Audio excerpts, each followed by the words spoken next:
그래서 이번 올림픽에서는 아마도 피겨스케이팅에서 메달을 기대하기까지 그렇게 성장은 못했지만 이렇게 김연아 선수를 모델 삼아서 열심히 훈련을 하고 준비한 우리 아이들이 쑥쑥 자라고 있습니다.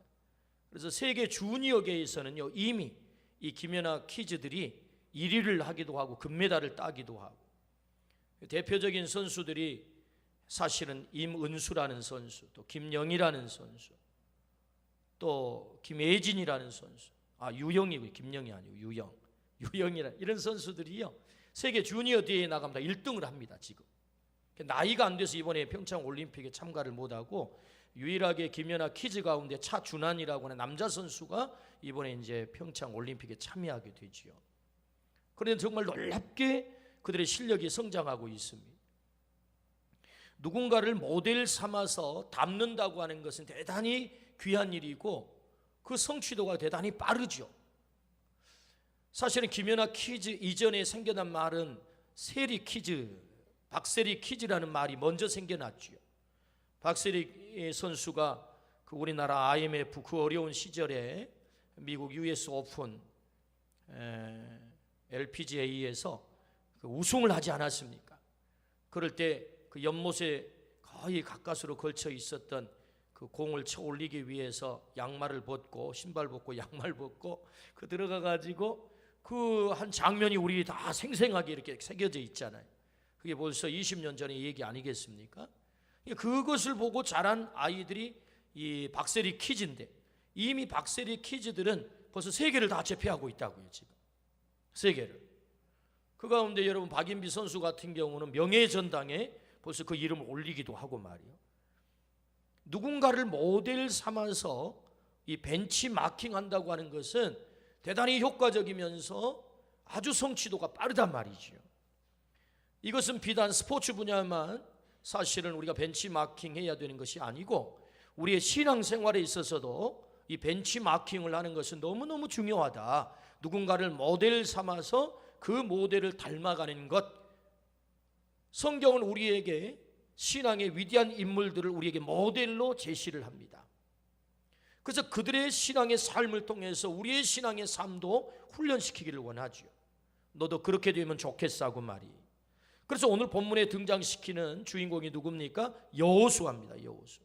하나님은 여호수아를 우리에게 등장을 시키셔서 그 여호수아를 우리로 하여금 벤치마킹, 신앙의 모델로 삼아주신 거죠. 그래서 여러분 아시다시피 여호수아는 구약 성경의 대표적인 하나님의 빛으로 쓰임받는 사람 아니겠습니까? 빛으로 쓰임받은 사람. 그래서 이스라엘 백성을 향한 하나님의 그 놀라운 비전의 완수자가 누구지요? 여호수아예요. 모세도 이루지 못한, 그 위대한 모세도 이루지 못한 그 비전의 완수자, 마지막 앵커가 바로 여호수아였단 말이죠. 여호수아를 통해서 하나님은 비전을 성취합니다. 그러니까 그 여호수아야말로 대단히 하나님 앞에 쓰임받는 위대한 빛의 사람이다, 그렇게 알 수 있지요. 그러므로 하나님은 우리들에게 여호수아를 우리에게 보여주시면서 너 여호수아처럼 너의 신앙도 그렇게 닮으면 좋겠어 라고 말씀합니다. 여호수아를 하나님이 빛으로 사용하셨다면 오늘 우리도 빛으로 쓰시기 위해서 하나님은 닮으라고 말씀하세요. 그러므로 오늘 주신 말씀을 통해서 우리가 빛으로 쓰임받기 위해 여호수아의 그 삶, 신앙을 잘 담기를 주의 이름으로 축원합니다. 그렇다면 여호수아는 어떻게 빛으로 쓰임을 받았을까요?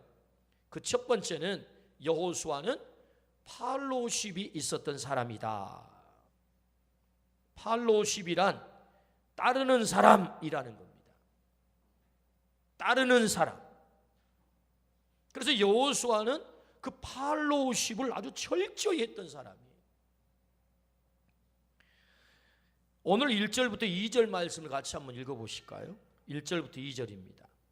시작. 여호와의 종 모세가 죽은 후에 여호와께서 모세의 수종자 눈의 아들 여호수아에게 말씀하여 이르시되 내 종 모세가 죽었으니 이제 너는 이 모든 백성과 더불어 일어나 이 요단을 건너 내가 그들 곧 이스라엘 자손에게 주는 그 땅으로 가라. 아멘. 오늘 말씀은 여호수아를 모세의 수종자라고 소개를 합니다. 이 수종자라는 말은 메샤레트라고 하는 히브리어입니다. 메샤레트. 이 말의 뜻은 보좌관, 부관 그런 뜻을 갖고 있습니다. 그러니까 모세 곁에서 철저하게 모세를 따랐던 사람이라는 거죠. 보좌관이요, 부관이었다. 여호수아의 이름이 최초로 나오는 말씀은 출애굽기 17장의 말씀이죠. 아말렉과 전투 장면에서 그의 이름이 처음 등장을 합니다. 아말렉과 전쟁은 출애굽 이후에 처음 있는 전쟁입니다. 때문에 이 전쟁을 반드시 승리해야 돼요. 때문에 백전노장 경험 많은 누가 모세가 총대장이 되어서 현장에서 진두지휘해야 이 전쟁에 맞아요. 그런데 모세가 직접 군인을 이끌고 나가는 게 아니고 여호수아에게 나가라고 하는 거예요. 여호수아 할 말 많을 거예요. 여호수아는 새파란 젊은이에요. 사실은 그 군대를 데리고 한 번도 싸워본 적이 없어요. 경험이 없어요. 때문에 모세가 직접 진두지휘를 해야 될 것입니다. 그런데 모세는 여호수아에게 네가 나가, 나는 산꼭대기로 올라갈 거야 라고 말씀을 해요. 그때 여호수아는 다른 이유가 없습니다. 예, 그렇게 하지요. 모세의 명에 전적으로 따른단 말이죠. 전적으로 따랐다. 그래서 여러분, 이 모세의 리더십에 100% 순종했던 사람이 누구죠? 여호수아였다. 그래서 아말렉 전투에서 승리하지 않습니까? 여호수아는 모세가 시내산을 올라갈 때도 함께 동행을 해요. 모세를 따랐단 말이죠. 회막에서 모세가 하나님과 친구처럼 대화할 때도 여호수아는 그 곁에 있었다라고 성경은 일부러 기록을 합니다. 그래서 모세 선생님께서 어떻게 하나님과 대화하고 하나님께 교제하는지를 그 눈으로 다 보게 만듭니다. 그래서 모세를 따르게 만들었단 말이죠. 민수기 14장에는 그 유명한 가데스 바네아의 사건이 나옵니다. 12명의 지파별 대표를 뽑죠. 12명을 뽑았단 말이죠.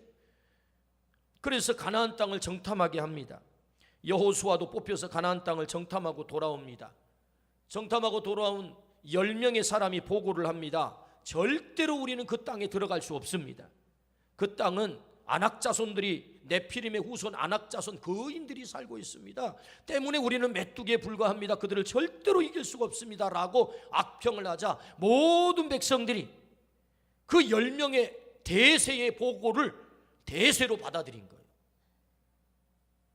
그러지 않겠어요? 12명이 가가지고 10명이 보고 와서 얘기를 하니까 백성들은 10명의 보고를 더 신뢰할 것 아니겠습니까? 그래서 대세가 뭐예요? 백성들의 대세가 사실은 그 땅을 악평한 10명의 사람들의 보고를 따르게 됐단 말이죠. 그때 여호수아와 갈렙이 옷을 찢고 그 백성들 앞에 나서서 아닙니다. 그들의 보고는 맞지만 하나님이 우리와 함께 하시면 저 땅을 우리가 올라갈 수 있습니다 라고 모세가 제안한 그 비전을 따른단 말이죠. 여기 잘 기억해야 돼요. 백성들의 대세를 따르지 않고 모세의 비전을 따랐다고요. 하나님의 비전을 따랐다고.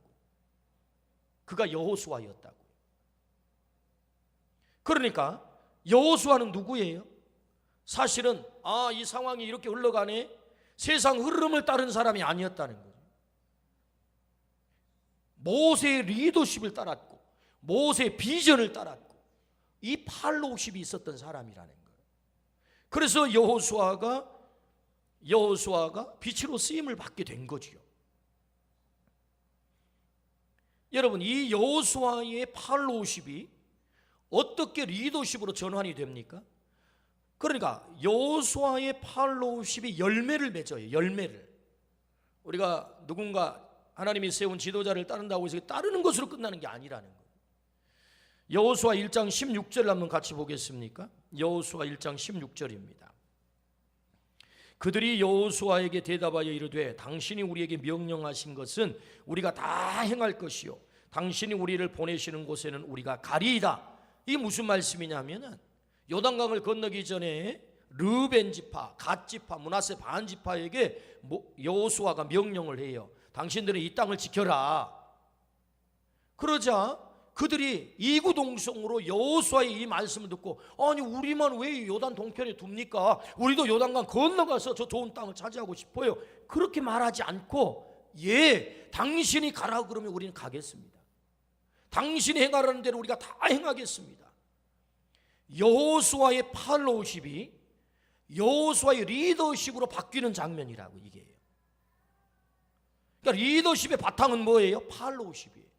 잘 따를 때 거기에 리더십이 확보가 되는 거죠. 나는 리더십을 따르지 않아요? 내가 나중에 리더가 되었을 때 나의 리더십이 확보가 되나요? 그렇지 않습니다.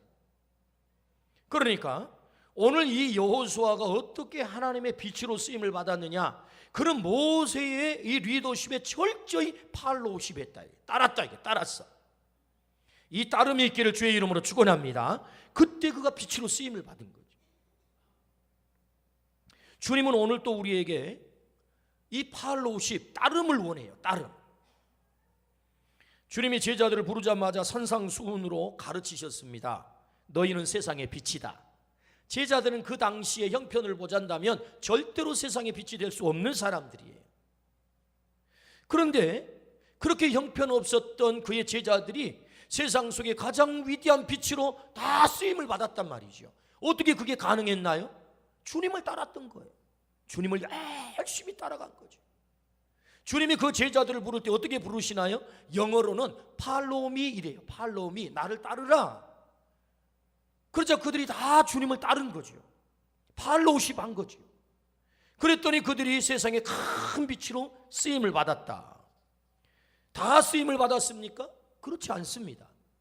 12명의 제자로 발탁이 된다는 것은 대단한 영광이죠. 그런데 가룟 유다는 12명의 제자의 발탁이 된 그 영광을 누렸는데 결국 가장 비참한 자리로 전락을 해요. 왜 그러죠? 이유가 뭐죠? 팔로우십 하지 않은 거예요. 주님을 따라야 되는데 주님을 따르지 않았어. 뭘 따랐나요? 돈을 따랐어요. 자기 신념을 따랐어요. 결국은 하나님께 쓰임을 받지 못하고 가장 비참한 자리로 떨어지게 되죠. 그럼 뭘 말하십니까? 오늘 또 주님은 나를 따르라, Follow me 하는 거예요. Follow me. 나를 따르라. 주님을 따르기를 축복합니다.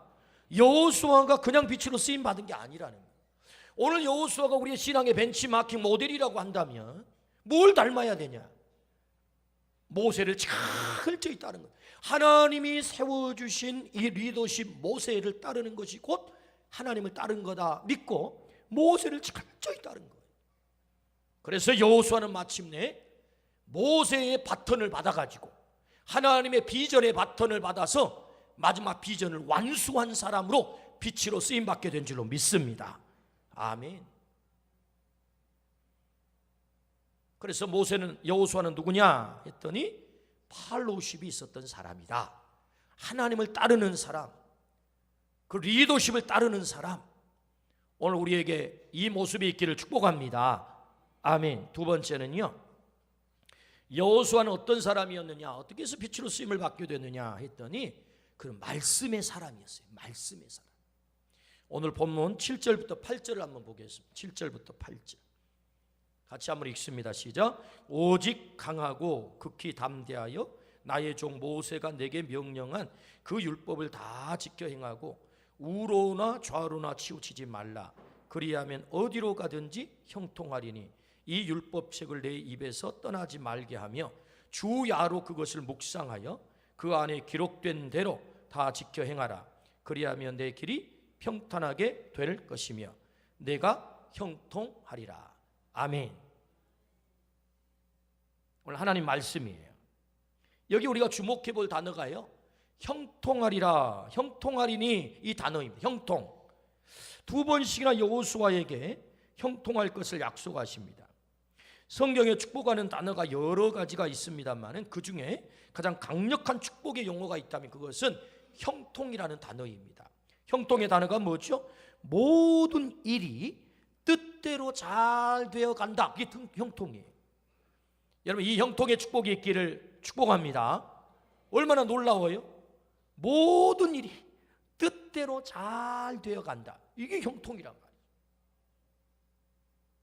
우리의 삶에도 이런 일들이 일어나기를 축복합니다. 형통의 반대말이 뭐죠? 막통입니다. 막통.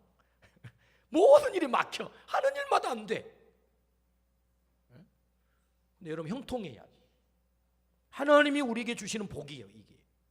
그러면 어떻게 이런 형통의 복이 있느냐?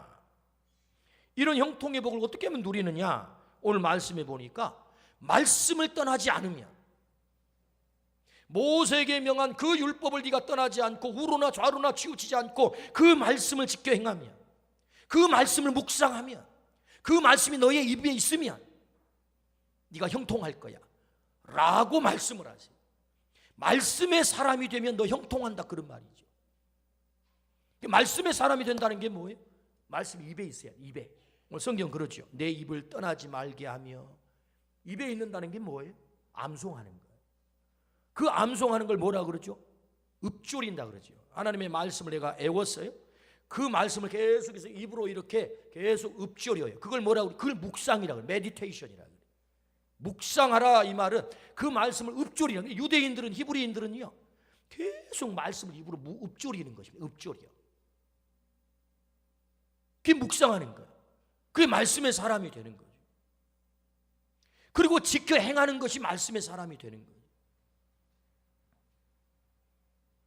그 말씀의 사람이 되면 네가 형통하게 될 거야. 하나님이 너를 통해서 이루기려고 하는 그 일 뜻대로 잘 될 거야 라고 약속을 하죠. 말씀의 사람이 되었습니다, 여호수아는. 그래서 형통하게 된 거죠. 형통의 복을 누린 거죠. 여호수아는 백성을 이끌고 요단강을 건너 가나안 땅 정복 전쟁을 합니다. 전쟁은 모든 것을 황폐화시키고 모든 것을 무너뜨립니다.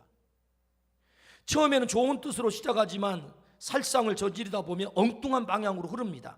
가나안 땅 정복 전쟁은 정말 치열한 전쟁이었습니다. 그럼에도 불구하고 여호수아가 중심을 꽉 잡고 흔들림 없이 하나님의 비전을 이룬 것은 그가 말씀의 사람이 되었기 때문인 거예요. 우리가 살아가는 이 세상은요 너무 혼돈과 혼란이 많아요. 이거 어떻게 해야 될지를 우로나 좌로나 치우칠 수밖에 없는 세상이란 말이죠. 우리가 사는 세상. 그러면 우로나 좌로나 치울 수밖에 없는 세상에서 우리가 어떻게 중심을 잡느냐고요. 하나님의 말씀의 사람이 되면 중심이 잡히는 것입니다. 할렐루야. 말씀. 그래서 여호수아는 바로 그 말씀의 사람이 되다 보니까 그가 중심을 잡게 되고 그 어려운 전쟁통 속에서도 우로나 좌로나 흔들리지 아니하고 하나님이 주신 그 비전을 꿋꿋하게 마지막 완수자가 된 거죠. 완수자가. 그래서 말씀의 사람은 환경이 어려울수록 빛으로 쓰임을 받게 되는 것입니다. 오늘 우리 모두가 말씀의 사람이 되기를 축복합니다. 주님은 우리가 말씀의 사람이 되기를 원하십니다. 그런데 이 땅이 자꾸만 어두워져 가요. 왜 그래요? 말씀의 사람이 줄어든다는 거죠. 사실은 중요한 것은 왜 어둠이 깊어집니까? 빛이 없어서 깊어지는 거지. 빛이 들어가면 어둠은 존재할 수가 없습니다. 말씀의 사람들이 자꾸 사라지는 거예요. 그러니까 세상이 자꾸 어두워지고 세상이 자꾸 혼란이 찾아오고 그래서 자기 소견에 옳은 대로 행하고 자기 좋을 대로 살아가는 것 아닙니까? 이게 세상의 문제가 자꾸, 그래서 죄가 더 관영하게 되는 세상이 찾아오고 있는 것입니다. 사사시대 이스라엘의 혼란의 가중의 원인을 이렇게 진단을 합니다. 사사기서 21장 25절 말씀.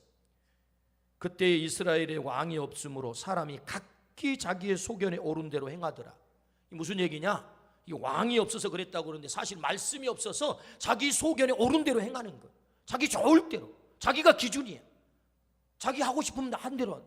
그래서 자기가 절대 기준이 되는 거죠. 자기가 진리예요. 이 마지막 때에 사단이 가장 강력하게 공격하는 게 뭔 줄 아세요? 네가 진리야. 네 생각대로 살아. 네 감정대로 살아. 네 기준대로 살아. 이걸 우리가 망하는 길입니다, 여러분. 그래서 자기 소견에 옳은 대로 행했다. 우리는 자기 소견에 옳은 대로 행하는 사람이 아니에요. 말씀대로 행해야 되는 사람인 줄로 믿습니다. 말씀의 사람이 돼야 돼요.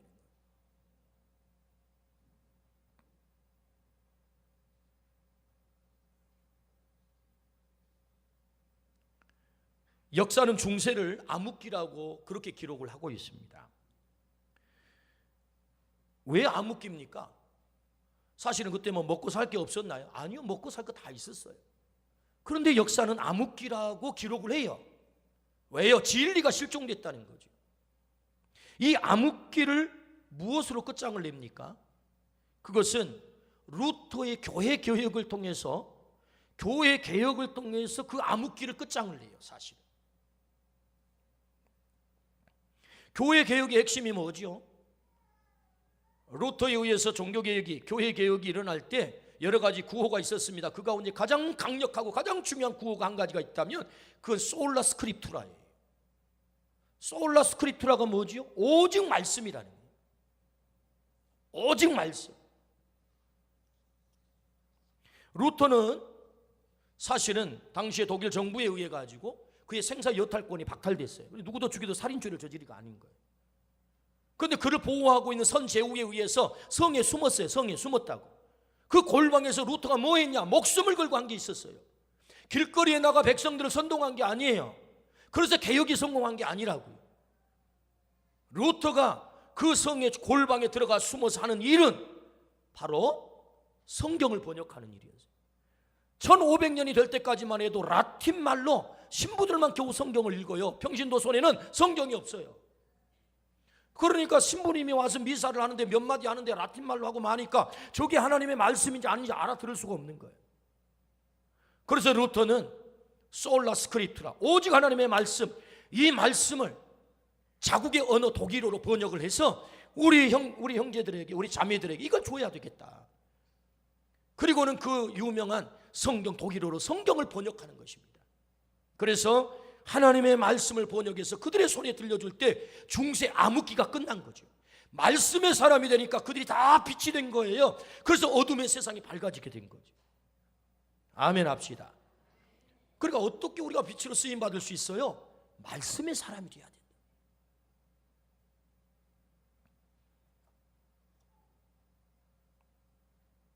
한국교회 부흥의 결정적인 원인은요, 여러 원인들이 있겠지만 사경회입니다. 사경회. 그래서 지금은 이 사경회라는 용어를 사용하지는 않습니다만 얼마 전까지만 해도 사실 부흥회라는 말 대신에 사경회라고 이름을 많이 붙여서 썼어요.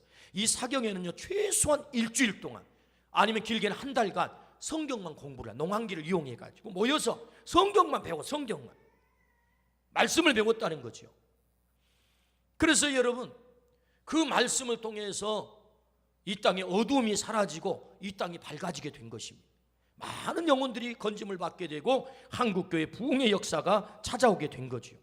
일제 그 어두움의 강점기 속에서도 이겨낼 수 있었던 게 뭐예요? 바로 이 말씀 때문이었어요. 말씀을 배웠다. 그러므로 우리가 말씀의 사람이 될 때 우리가 빛으로 쓰임을 받게 되는 거죠. 16년 전 저는 41살에 담임 목회를 나가게 됐습니다. 그것도 적지 않는 재적성도 1800명이나 되는 큰 교회였습니다.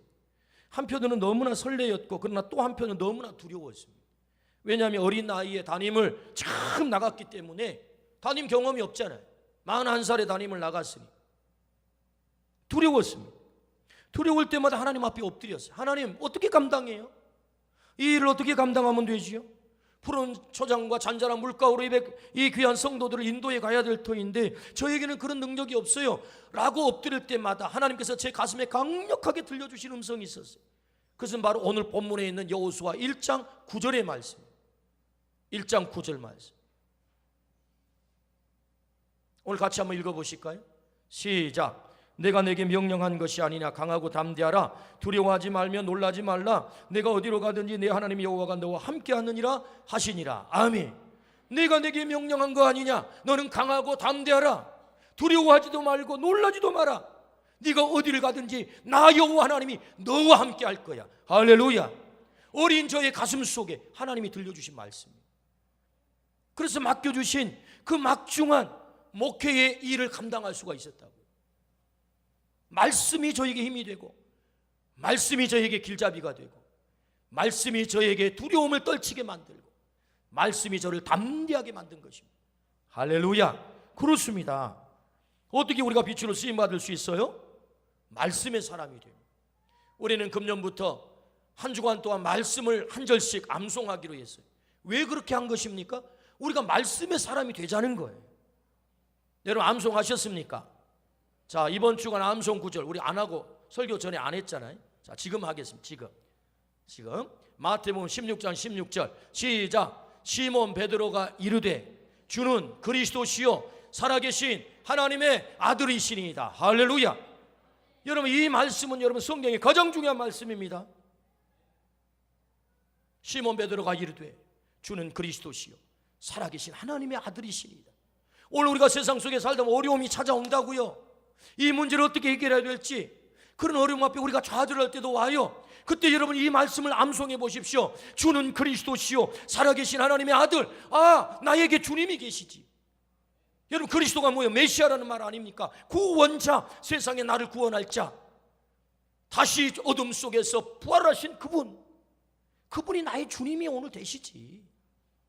맞아, 나 혼자가 아니야. 내게 주님이 계셔. 살아계신 하나님의 아들이 계셔. 여러분, 이 말씀에 우리가 사로잡히면 어떤 어려움이 와도 그거 이겨내지 않겠습니다. 말씀의 사람이 되는 것이 중요한 거예요. 그래서 여러분, 한 주간 동안 그냥 오늘 예배당에 오면 목사님이 또 딱 나를 쳐다보면서 암송하자 그러니까 내가 암송해야지, 아침에 막 펴가지고 그래 하지 말고 오늘 저녁부터 가셔가지고 한 주간 동안 계속 말씀을 입에서 떠나지 않게 하는 거죠. 시몬 베드로가 이르되 주는 그리스도시요 살아계신 하나님의 아들. 지난주 말씀 뭐예요? 수고하고 무거운 짐진 자들 다 내게로 오라. 내가 너희를 쉬게 하리라. 나는 마음이 온유하고 겸손한. 할렐루야. 여러분, 그 말씀을 우리가 입에서 읊조리고 묵상하다 보면 힘이 생기잖아요. 맞아, 나 혼자가 아니지. 하나님이 나와 함께 계시겠다. 네가 어디를 가든지 내가 너와 함께 할 거야. 이 말씀의 사람이 되기를 축복합니다. 아멘. 그래서 빛으로 쓰임을 받은 거죠. 여호수아가 어떻게 해요? 말씀의 사람이 됐다. 마지막 세 번째, 여호수아가 어떻게 빛의 사람이 될 수 있었습니까? 하나님만 붙든 믿음의 사람이었어요. 하나님만 붙든 믿음의 사람이었다. 오늘 우리 본문이 아닌데 조금 더 확장을 해서 여호수아서 24장 말씀 한번 보겠습니다. 24장 14절부터 15절입니다. 이 말씀을 읽으면서 이 말씀의 가장 핵심 말씀이 딱 한마디로 뭔지를 한번 찾아내 보십시오. 자, 시작. 그러므로 이제는 여호와를 경외하며 온전함과 진실함으로 그를 섬기라. 너희의 조상들이 강 저쪽과 애굽에서 섬기던 신들을 치워버리고 여호와만 섬기라.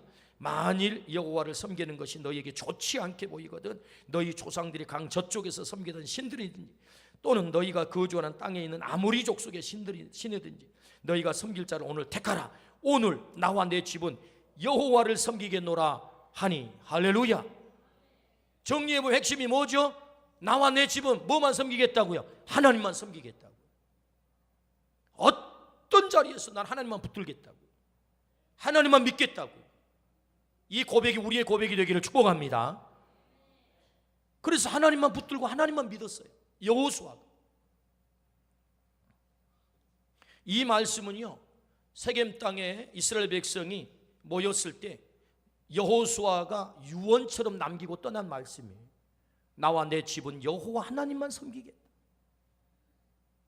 너희가 영원토록 승리하는 비결이 있어. 그것은 하나님만 붙드는 거야. 하나님만 섬기는 거야. 내가 그렇게 살다 보니 나도 승리했어. 너희도 그랬으면 좋겠어. 이게 여호수아의 유언이거든요. 하나님만 붙들라는 거지요. 하나님만 믿으라는 거지요. 오늘 우리가 하나님만 믿기를 축복합니다. 여러분, 여호수아가 하나님만 붙들고 하나님만 믿었던 증거들이 곳곳에 있지만 한 것을 소개해 보면, 여러분 요단강을 건널 때를 보십시오. 여호수아가 백성들을 이끌고 요단강을 건너잖아요. 저는요, 제가 한번 퀴즈를 한번 내볼 테니 한번 맞춰보세요. 모세가 믿음이 더 셌을까요? 여호수아가 믿음이 셌을까요?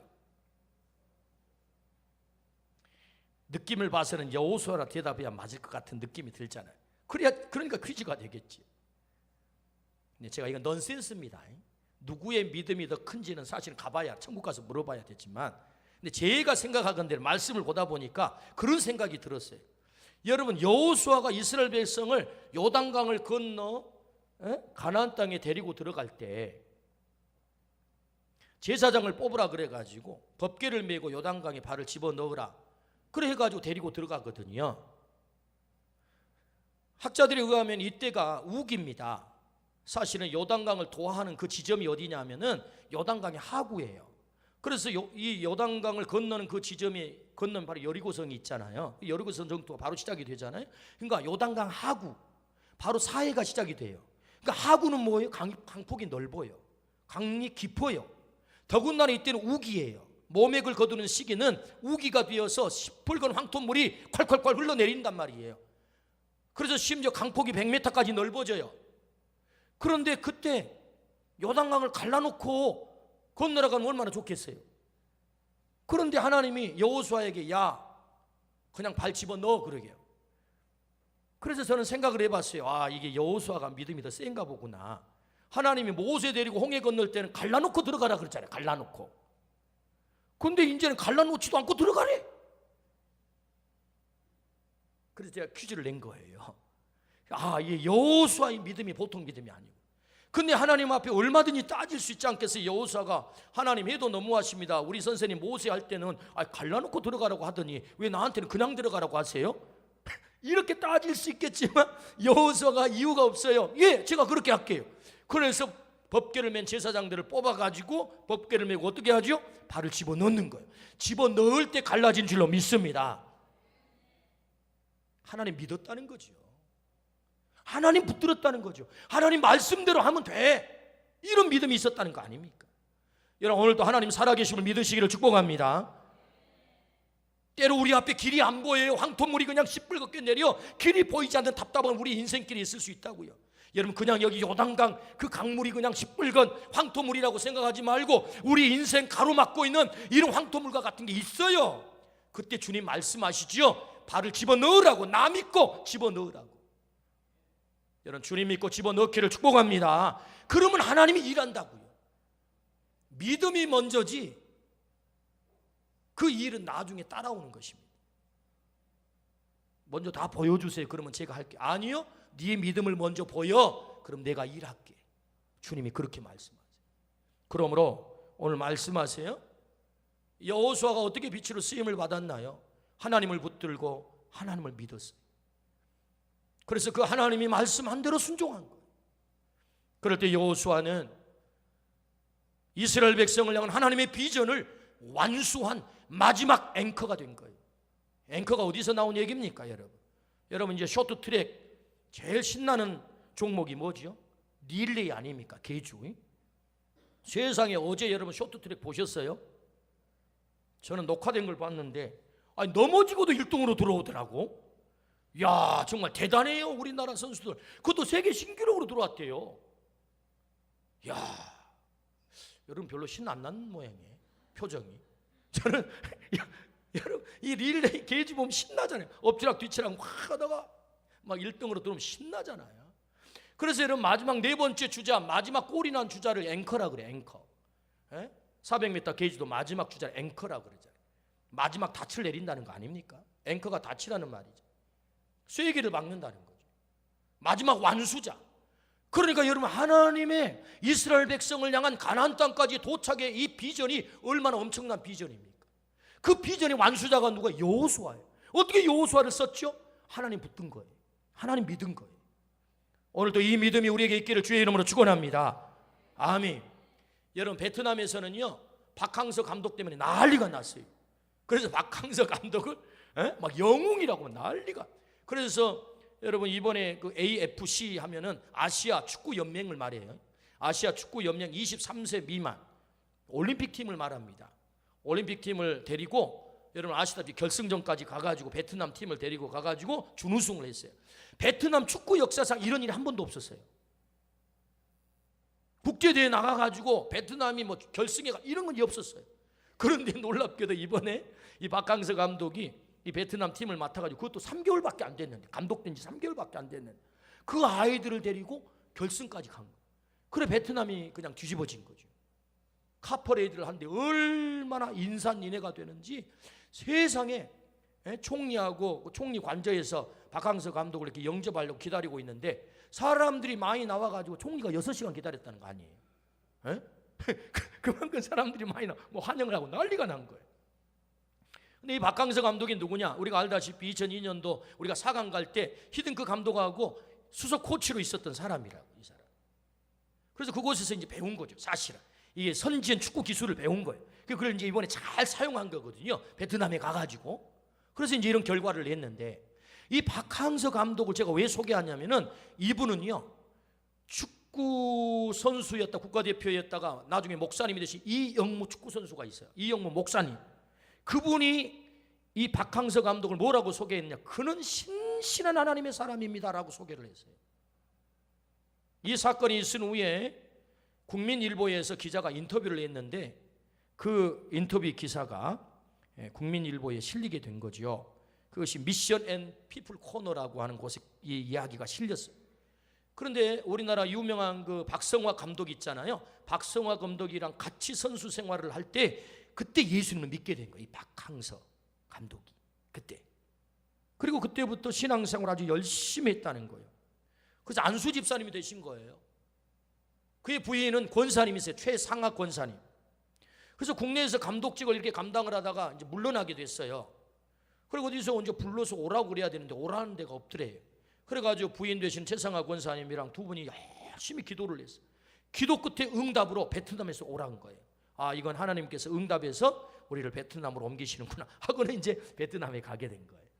그래가지고 아침마다 일어날 때마다 기도를 하고 주일날이면 빠지지 않고 예배당에 가서 예배를 드리고 경기가 있을 때마다 예배당에 가서 통성 기도를 하고 출전을 하고 그렇게 하면서 하나님을 붙든 거예요. 기도할 때마다 하나님, 저에게 처음 마음을 잃지 않게 해주십시오. 처음 마음을 잃지 않게 해주십시오.